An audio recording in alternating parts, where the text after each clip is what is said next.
The station floated in the darkness between stars. It was called Horizon's Edge, a neutral place where enemies could meet without fear.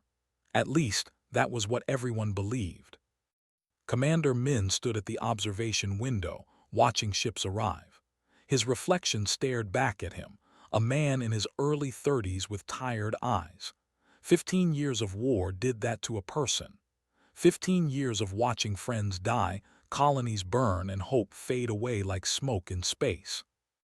"Commander, the delegation is docking now," said Lieutenant Wu. She was his tactical officer, sharp as broken glass and twice as dangerous.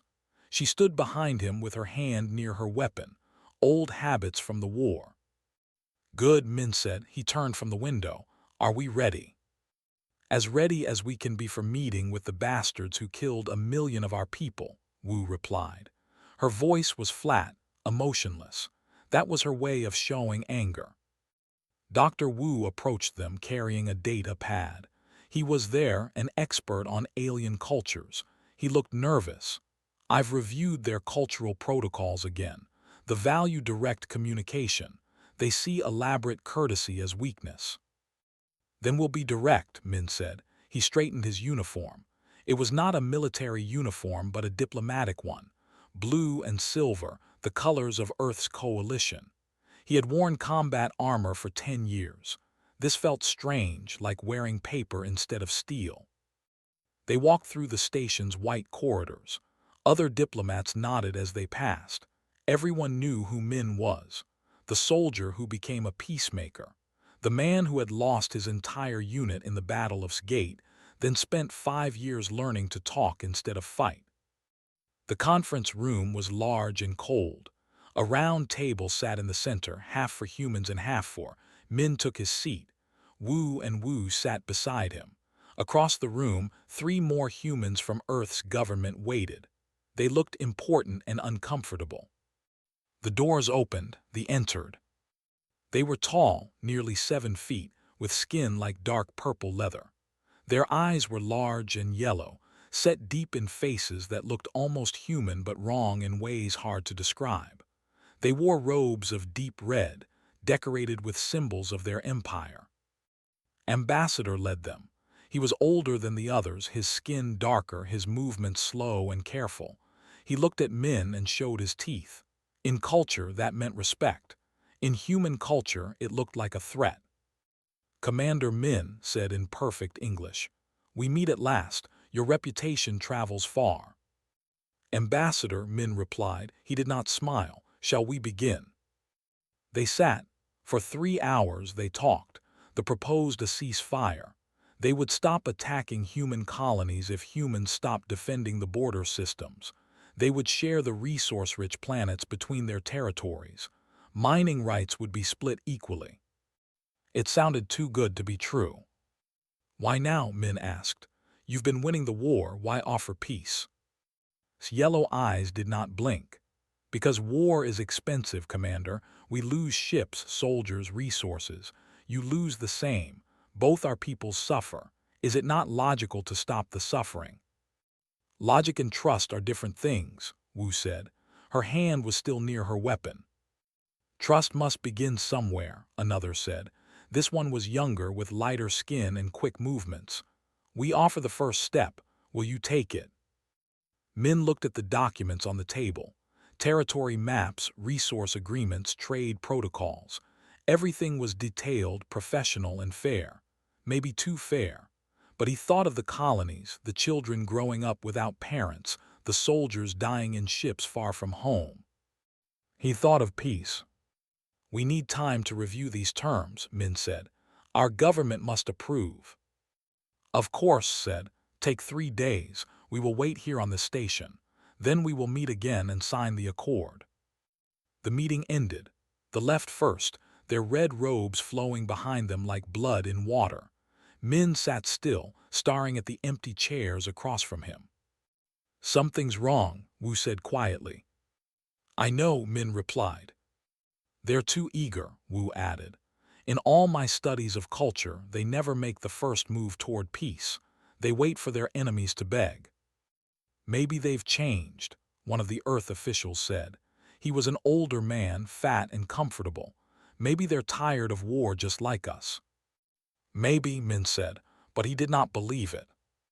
The next 3 days moved slowly. Min reviewed the documents 100 times. Wu ran security checks on every ship at the station. Wu studied their behavior patterns through surveillance cameras.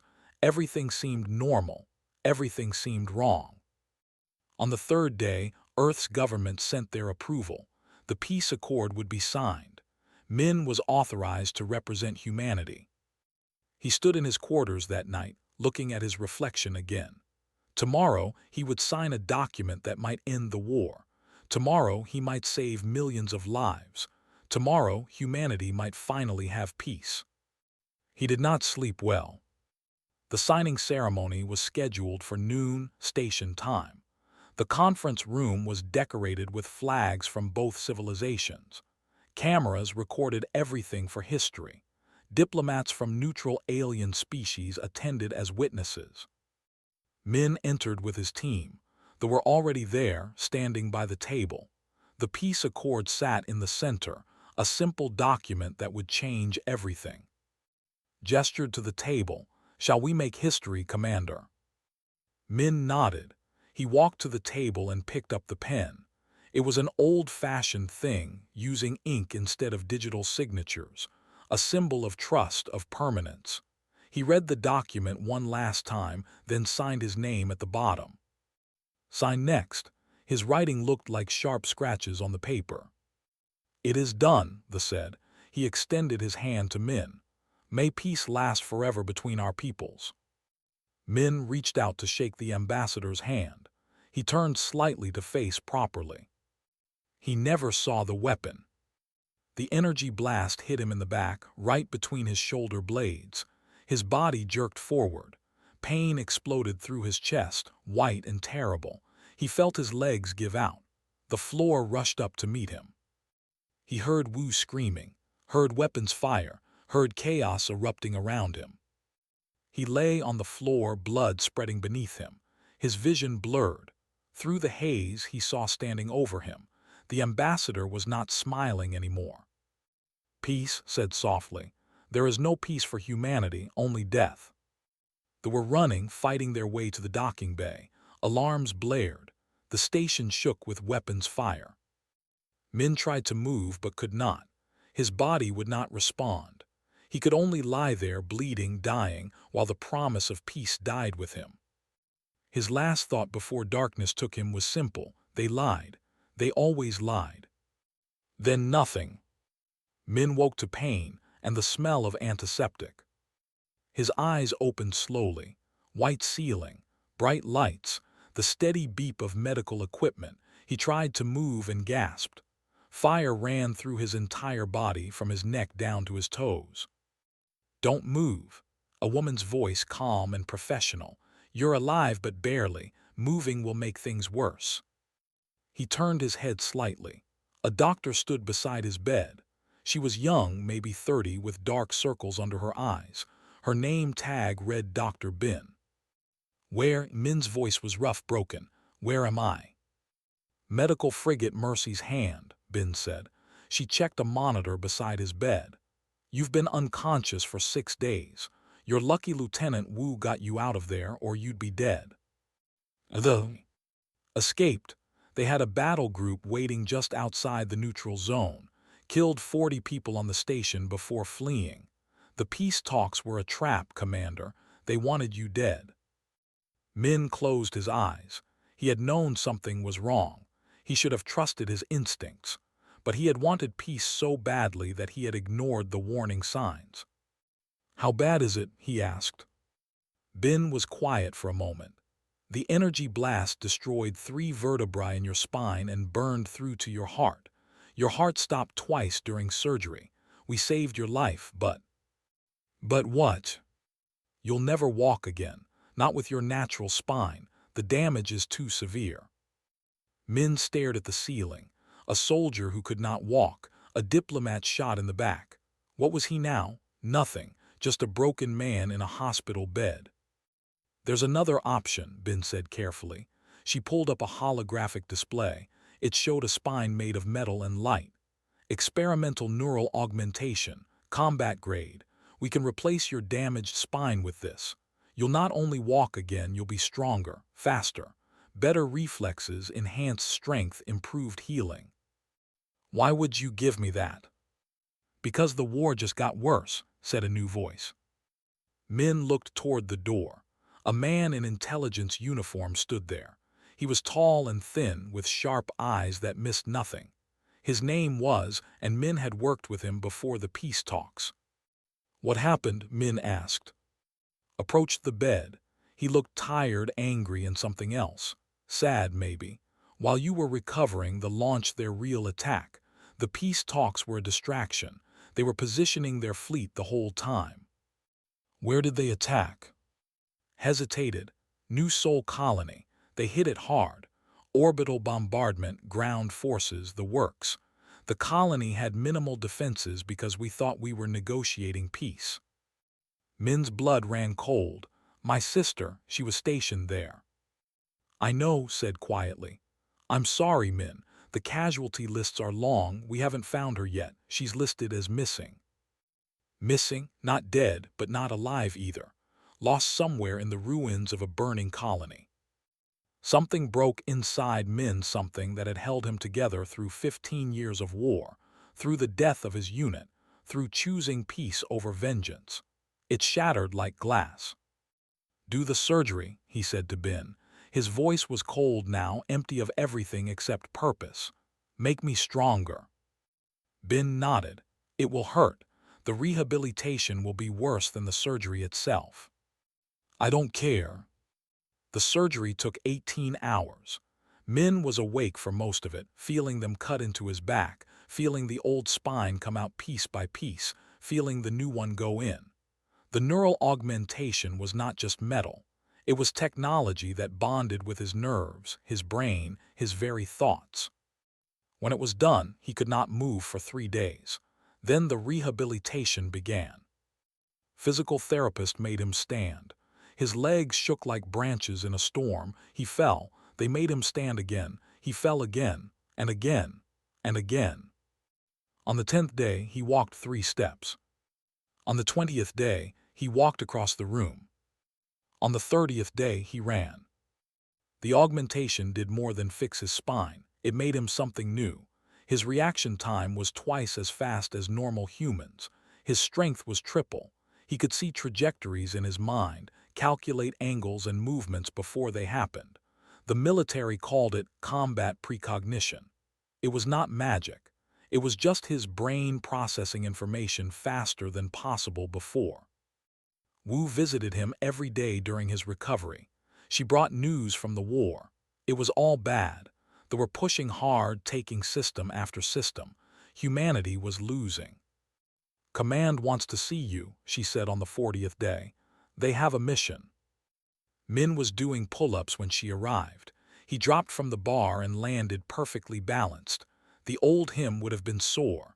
The new him felt nothing. What kind of mission? The kind where we stop being diplomatic, Wu said with a cold smile. The briefing room was deep inside the frigate. Admiral Park sat at the head of the table. He was an old warrior and hard. He looked at Min for a long moment. You look different, Commander. I am different, sir. Good, because we need someone different for this. Park brought up a star map. Red markers showed positions. They're winning the conventional war. Our fleets can't match theirs in open battle, so we're going to fight differently. Black operations, hit and run, surgical strikes. You want me to lead these operations? I want you to build a team and make the bleed. Make them afraid. Make them understand that betraying humanity has a cost. Min looked at the map. Dozens of targets, supply lines, command centers, shipyards. I'll need specific people. You'll have access to anyone you want. Wu for tactical operations. Already approved, Wu said. She had been standing behind him. I need a pilot, the best we have. Sung-min, Admiral Park said. Ace fighter pilot, crazy enough to fly through asteroid fields in a storm. He's yours. and an infiltration specialist, someone who can get into places others can't. Jin, Park said. She's walked into bases and walked out again without anyone knowing. She's scary good. One more thing, Min said. I need access to all intelligence on New Soul Colony. Everything about the attack, everything about prisoners taken. Park's expression softened slightly. Your sister. Yes. Min, finding her can't be the mission. We need you focused on. I'll do your missions, sir, all of them, but I will also find my sister. That's not negotiable. They stared at each other. Finally, Park nodded. Understood, you'll get the intelligence. The team assembled the next day. Sung Min was short and loud, always grinning like war was the best joke he'd ever heard. Jin was quiet and watched everything with dark eyes that saw too much. Together with Wu and Wu, they were 5 people against an empire. Their first mission was a supply depot in the Outer Rim. They flew in quietly, used explosives, and flew out before anyone knew they were there. The depot burned for 3 days. The second mission was harder. They assassinated a fleet commander. Jin walked into his quarters dressed as a servant. She walked out alone. The commander's body was found the next morning. After each mission, Min left something behind. A recording of the peace talks, a picture of him signing the accord, a message. You shot the wrong human. They started to notice. They increased security. They became paranoid. Good. Let them be afraid. On their 5th mission, Jin brought back something more than intelligence. She brought back hope. I found the prisoner transport logs, she said.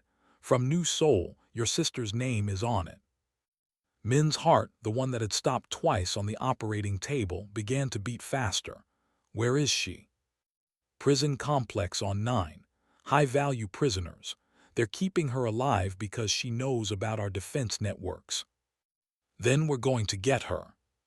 Command won't authorize it, Wu said. It's too dangerous. The prison is in the middle of a fortress world. I didn't ask for authorization, Min said. He looked at his team. I'm going with or without orders. Anyone who wants to walk away, I understand. Sung Min laughed. And miss the fun, not a chance. I'm in, Jin said simply. Wu just checked her weapon. When do we leave? Tomorrow, Min said. Tomorrow we bring her home. The ship dropped out of hyperspace 3 light towers from 9. Sung Min kept them dark, running on minimal power. To any sensors, they would look like space debris, nothing important, nothing worth investigating. 240 vessels in orbit, Wu reported from the tactical station. 12 defense platforms, 6,000 troops on the ground. And we're 5 people in a small ship, Wu said. He was checking medical supplies, his hands shaking slightly. The scientist was not built for combat missions, but he came anyway because that was what the team did. They stayed together. Those are good odds, Sung Min said with his usual crazy grin. For them, I mean, they should have brought more. Jin was studying the prison complex layout on her display. The facility is underground, 3 levels deep. High-value prisoners are on the lowest level. Security is heavy but predictable. They rely on technology more than instinct. That's their mistake, Min said. He stood behind her looking at the maps. His new spine hummed with power ready. Humans trust instinct. That's why we're better at this. The plan, Wu asked. Simple. Jin and I go in through the maintenance tunnels. You 3 stay with the ship and provide extraction when we come out. If we don't come out in 3 hours, leave without us. Not happening, Sung Min said immediately. That's in order.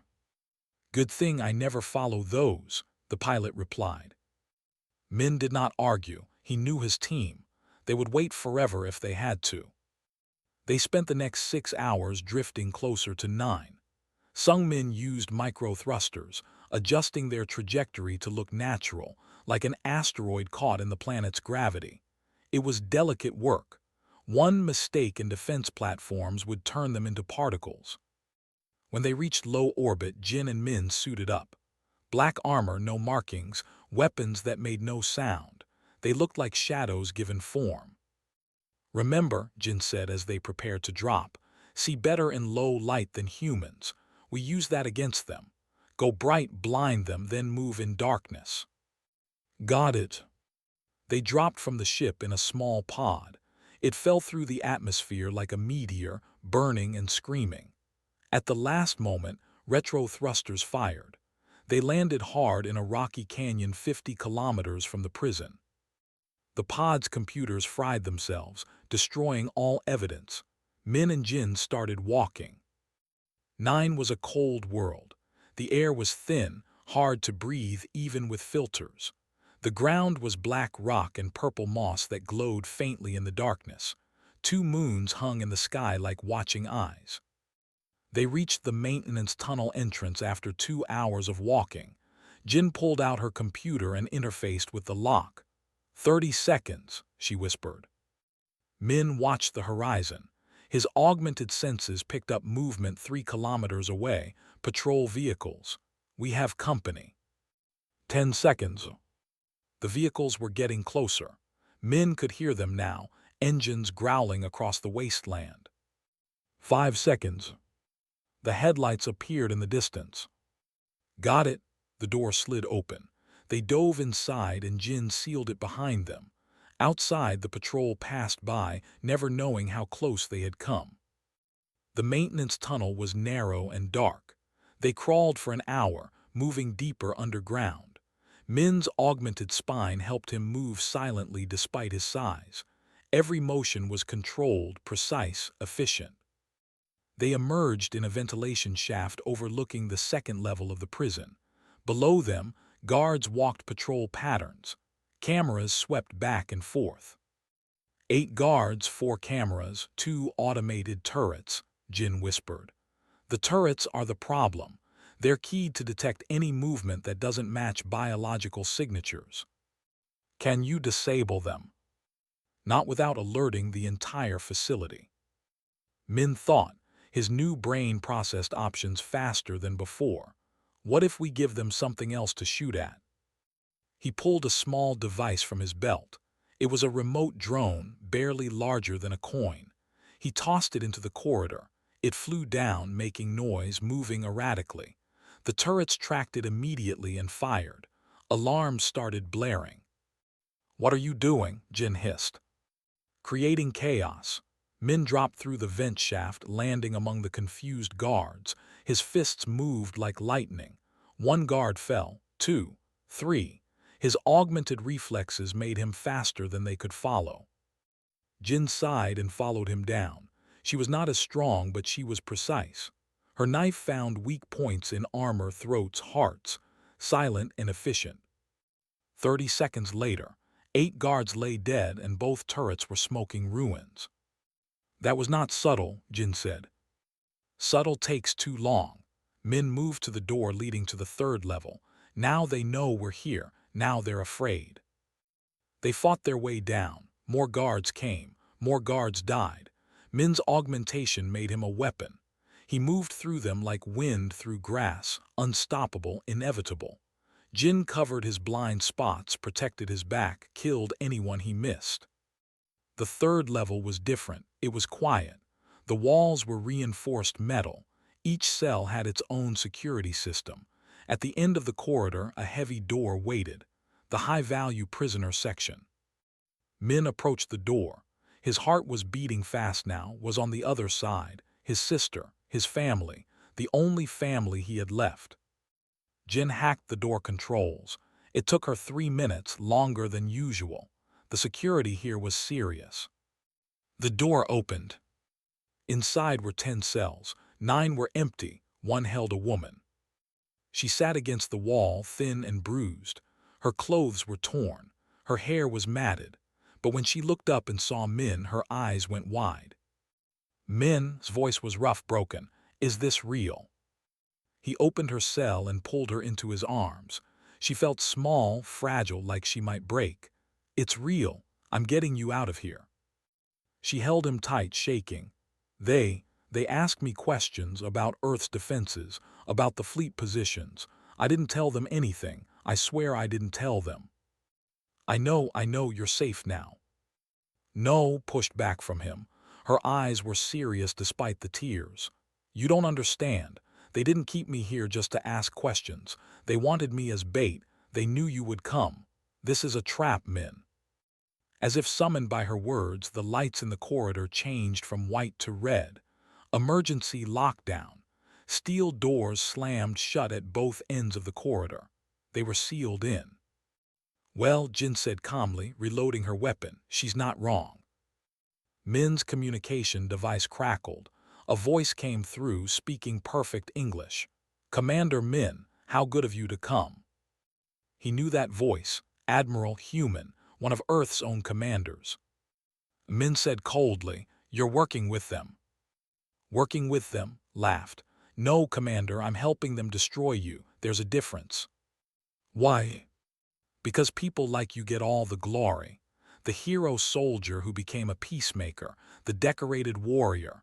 Meanwhile, soldiers like me do the real work and get nothing. No recognition, no promotions, no respect. So when they offered me a deal, I took it. You betrayed your own species for what? A rank, money. For survival. Humanity is losing this war, Min. The smart move is to be on the winning side. They promised me a place in their new order, a governorship, power over the colonies they take. They're lying to you, just like they lied to me. We'll see. Heavy footsteps echoed outside the sealed doors, many footsteps. I have 200 soldiers surrounding your position. You have two choices, surrender and live as a prisoner, or die. Either way, this is the end. Min looked at his sister, at Jin. They were trapped, outnumbered. In the old days before the augmentation, he might have surrendered. He might have tried to negotiate. But they had shot him in the back. They had destroyed his trust. They had tried to kill hope itself. He was done negotiating. Jin, he said calmly, how many explosives do we have? She smiled, understanding immediately. Enough. They worked quickly. Jin placed charges on the walls, the floor, the ceiling. Min helped suit up in spare armor from a dead guard.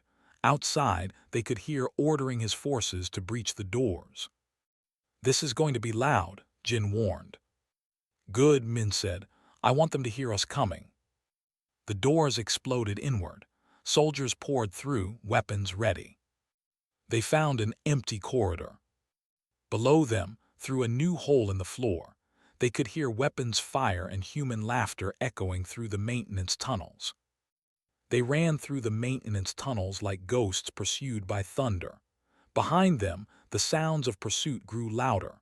Soldiers, dozens of them, crashing through the narrow passages. Struggled to keep pace. She had been a prisoner for weeks, starved and tortured.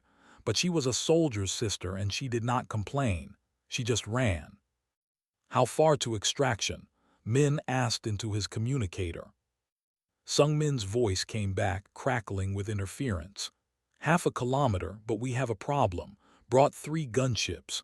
They're trying to shoot us out of the sky. Deal with it. Oh, I'm dealing with it. You just get here fast. They burst out of the tunnel into the canyon where they had first landed. Above them, the sky was full of fire. Sung Min was flying their small ship in patterns that should have been impossible, dodging fire from 3 larger vessels. Explosions lit up the night. There, Jin pointed. Their ship swooped low, bay door open. They ran for it. Weapons fire erupted behind them. Soldiers emerged from the tunnel, shooting. Energy blasts scorched the ground around Min's feet. He turned, still running backward, and returned fire. His aim was perfect. 3 soldiers fell. Jin threw a grenade. The explosion bought them precious seconds. They reached the ship, jumped in first. Jin followed. Min was last, providing covering fire. A blast caught him in the shoulder, spinning him around. His armor absorbed most of it, but pain lanced through his arm. He dove into the ship. The door closed. Sung Min accelerated straight up, engines screaming. We're not clear yet, Wu shouted from weapons. She was firing at the pursuing gunships. 2 still on our tail. One gunship exploded, torn apart by Wu's precise shooting. The other one kept coming. It was faster, newer, more heavily armed. Wu, get stabilized, Min ordered. He moved to the cockpit, holding his injured shoulder. Sung Min, can you lose them? Not in atmosphere, they're too fast. Then take us up, get to space. If we do that, we'll run into their orbital defense platforms. We'll be trapped between the ground forces and the fleet. Do it anyway. Sung Min grinned his crazy grin. I love working with you. The ship shot toward space. The pursuing gunship followed. Behind them, the planet's defense grid activated. Targeting lasers locked onto their ship. Missiles launched from the surface. This is insane, Wu said, but she was smiling too. They were all a little insane by now. Sung Min flew like the ship was an extension of his body. He rolled, dove, climbed, twisted. Missiles exploded around them, missing by meters. The gunship behind them was not so lucky. 2 missiles meant for Min's ship hit it instead. It spiraled down, burning. They broke atmosphere, stars appeared, and so did the fleet. 200 ships, Wu said, all turning toward us. Jump, Min said. Jump engines need 2 minutes to charge. Then buy us 2 minutes. What followed was the longest 2 minutes of their lives. Sung Min flew through the fleet like threading a needle made of fire and death. Wu fired at anything that got close. The ship shook with impacts. Alarms screamed. Hull integrity dropped to 60%, then 40%. 1 minute, Sung Min said through gritted teeth. A destroyer moved to intercept them. It was massive, bristling with weapons. There was no way around it. 30 seconds. We're not going to make it, Wu said. Min looked at the destroyer blocking their path. Then he smiled. Sung Min aimed straight at it. What? You heard me, full speed, right at the destroyer. That's suicide. Trust me. Sung Min hesitated for only a second. Then he pushed the engines to maximum. The small ship accelerated directly at the massive destroyer. They saw them coming. They saw a small ship on a collision course. They did what any logical species would do. They moved. The destroyer tried to evade, turning its massive bulk away from the suicidal human ship. Jump now, Min said. Jump engines at 90%. Now. Sung Min hit the jump drive. The ship lurched into hyperspace just as they would have hit the destroyer. But instead of collision, they left behind a hyperspace wake that tore through the ship's shields like paper. The destroyer's hull cracked. Explosions bloomed along its side. Then they were gone, racing through hyperspace toward human territory. In the back of the ship, Wu was treating. She was bruised, malnourished, and exhausted, but she would live. Min sat beside her while the doctor worked. You came for me, she said quietly. Of course I did, you're my sister. You risked everything, your team, your mission, why? Because that's what humans do, we don't leave each other behind. Was quiet for a moment. Then she said, they're planning something big, Min, that's what they questioned me about. They wanted to know about Earth's defenses specifically, not the colonies, not the fleet, Earth itself. Min felt ice in his stomach. How big? 500 ships, maybe more. They're gathering them now. In 3 weeks they're going to attack Earth. They want to end the war in one strike. Did you tell this? No, he questioned me once, but I pretended to be broken, useless. He didn't push. But I heard the talking. They think Earth will fall easily. Min stood. He walked to the cockpit where Sung Min and Wu were monitoring their jump. Change course. We need to reach Earth Command immediately. Already on it, Sung Min said. We'll be there in 8 hours. 8 hours. They had 8 hours to warn humanity that an extinction-level attack was coming. The ship dropped out of hyperspace near Luna Station, humanity's forward command center. They were immediately surrounded by defense ships, weapons locked on. Identify yourself, a voice demanded over the communication channel. Commander Min, authorization code Omega 77. I need to speak with Admiral Park immediately. It's urgent. Commander Min is listed as rogue. You abandoned your mission for an unauthorized rescue operation. Stand down and prepare to be boarded. There's no time for this, the R. Stand down or we will fire. Min looked at his team. They looked back at him. They had been through so much: betrayal, war, surgery, impossible missions. And now their own people were treating them as criminals. Stand down, he told Sungmin. They were arrested the moment they docked.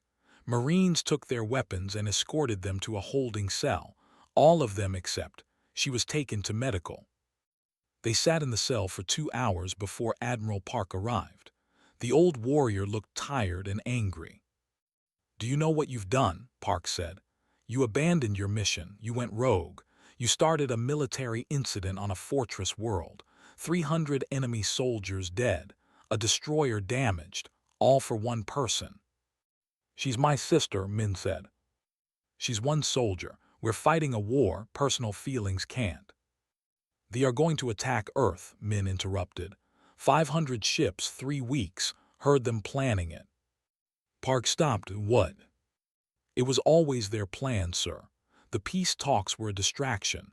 They wanted to buy time to gather their fleet. Now they're ready. They're coming for Earth, for humanity's home. They want to end us. Park stared at him. Then he pulled out his communicator. Get me intelligence. Now, I need everything we have on fleet movements for the last month. And get that prisoner to my office. I need to debrief her. He turned back to Min. If you're wrong about this. I'm not wrong. Risked everything to bring this information back. And we risked everything to get her. Trust me, sir. One more time, trust me. Park looked at each of them. The rogue team who had gone against orders. The soldiers who had put their bond above everything else. I must be getting old, Park said finally. Because I do trust you. He unlocked the cell. Come on. If what you say is true, we have 3 weeks to prepare for the fight of our lives. They walked out of the cell together. The team reunited. Battered, tired, but not broken. Never broken.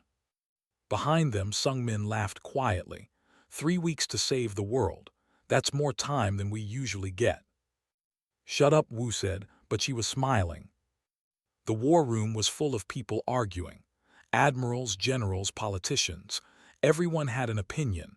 Everyone had a plan. None of them agreed. Min stood at the edge of the room, listening.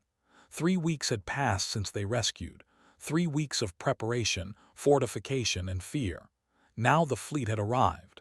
523 ships hung in space beyond Luna's orbit, waiting. We should negotiate, one politician said. Offer them terms. Maybe we can avoid.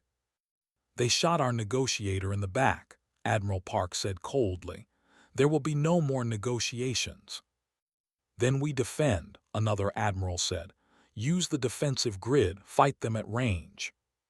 We're outnumbered 3-1, Park replied. A defensive battle will take time. Time for them to bombard Earth. Time for billions to die. Then what do you suggest? Everyone turned to look at Min. He had been quiet until now, just observing. But he had been thinking. His augmented brain had been calculating, processing, planning. We attack, he said simply. The room erupted in protests. Attack, they were outnumbered, it was suicide. Min walked to the holographic display showing the fleet. They expect us to defend, to protect Earth at all costs, so they're positioned for a siege. Look at their formation. Battleships in front, support vessels in the back. Their flagship is in the center, protected by layers of escorts. So, someone asked. So we ignore the battleships.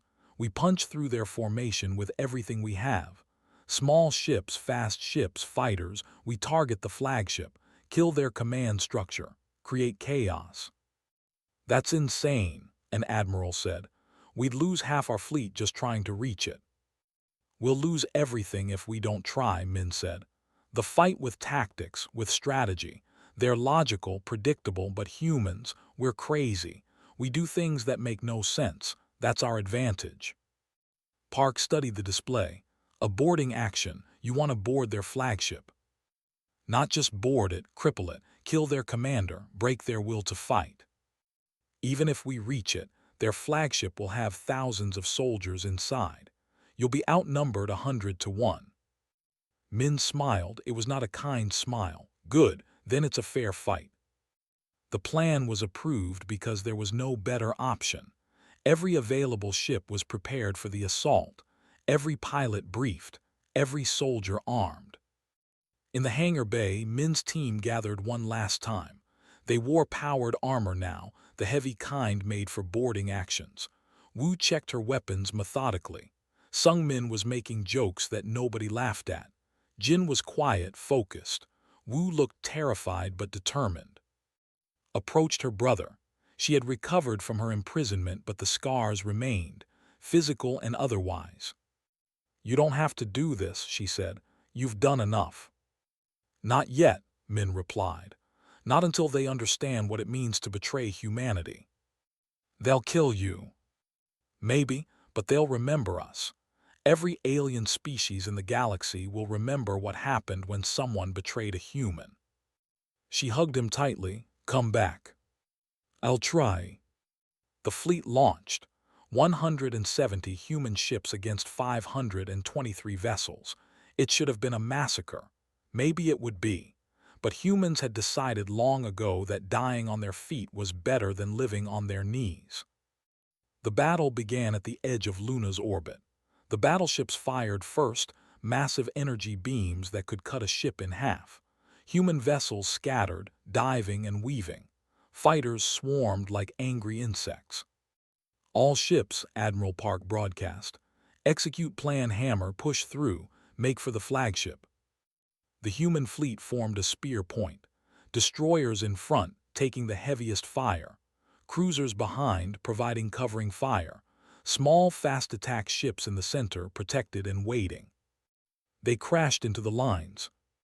Ships exploded on both sides. A human destroyer rammed a battleship, both vessels dying in fire. 3 cruisers focused fire on a single target, burning through its shields, cracking its hull. They tried to adjust, but humans fought like nothing they had ever seen.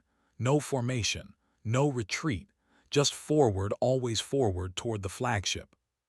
"We're through," someone shouted. The fast-attack ships, including the one carrying Min's team, accelerated past the defensive perimeter. Ahead of them, the flagship loomed. It was a massive vessel, 3 kilometers long, bristling with weapons and armor. "Boarding craft away," Sung Min shouted. He piloted their ship with reckless skill, dodging defensive fire. "This is going to be rough." They hit the flagship's hull and latched on like a parasite. Cutting lasers burned through the armor. Alarms screamed. Then they were inside. Soldiers waited for them. Dozens. The corridor was a kill zone. Min went in first. His augmented body moved faster than the could track. He killed 3 before they could even aim their weapons. Wu followed, her rifle barking. More aliens fell. Jin's knife found weak points. Wu stayed back, but he fired too, his hands steady despite his fear. They fought through corridor after corridor. More soldiers came, more died. Min's armor was scorched and cracked. His left arm was burned. But he did not stop, could not stop. "Bridge is 2 levels up," Jin said, consulting her scanner. "But there's a problem. Admiral is there, he's taken command."